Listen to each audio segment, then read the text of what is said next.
In Russia tonight, officials are pushing back against mounting suspicion that Vladimir Putin's government was behind the poisoning of a former Russian spy and his daughter in the UK. CNN has confirmed that authorities investigating the attack in Britain believe the Kremlin likely gave its approval. Our senior international correspondent Matthew Chance is joining us live from Moscow right now. Matthew, what are you hearing from Russian officials? Well, what we're hearing from Russian officials, Wolf, is what we've heard from them time and again, no matter what kind of serious allegation is levelled against them about their alleged violations of international norms and international law, and that's categorical denial. They've also been flooding the entire information space with conspiracy theories and alternative narratives, more than a dozen alternative explanations of what could have been behind the poisoning of Sergei and Yulia Skripal on the streets of Salisbury if it weren't Russia. And that's exactly the strategy they've used in the past, and they're using it again to confront these allegations that it was Russia that was behind that poisoning. Take a listen.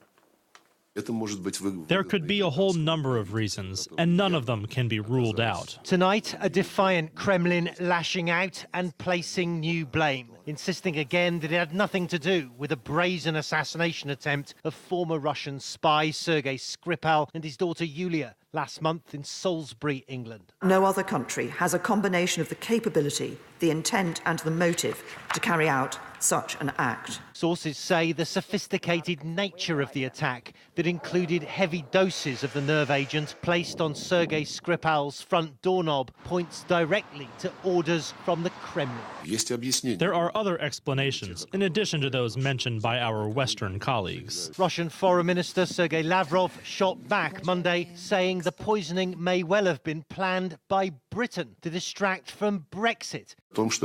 It could have been beneficial for the British government, who ended up in a very difficult situation because it had failed to deliver the terms it had promised to the British electorate for Brexit. This as the Russian embassy in London launched a barrage of 14 tweets in just over 30 minutes Monday, questioning whether other nations were part of the murder plot. How is France relevant to the incident with two Russian nationals in the UK? The embassy posed. Has it been ascertained that the substance used in Salisbury originated from Russia? The British Foreign Office dismissed the tweet storm, saying Russia has responded to the Salisbury incident in the same way they have to every other case where they've flouted international law with denial, distraction and disinformation. Lavrov mirrored that language today as he told reporters the relationship between Russia and the West is worse than it was during the Cold War.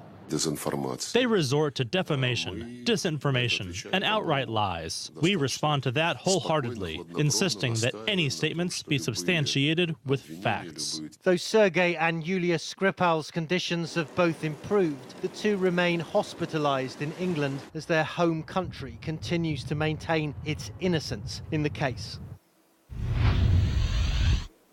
Well, the British authorities, Wolf, aren't buying those pleas of innocence from Moscow. In fact, the UK says it's preparing a whole raft of measures, first of all, to defend Britain and its people from this kind of attack in the future, but also measures that will raise the cost and punish Moscow for allowing this attack or ordering this attack to take place on British soil. Wolf. Matthew Chance in Moscow, thank you.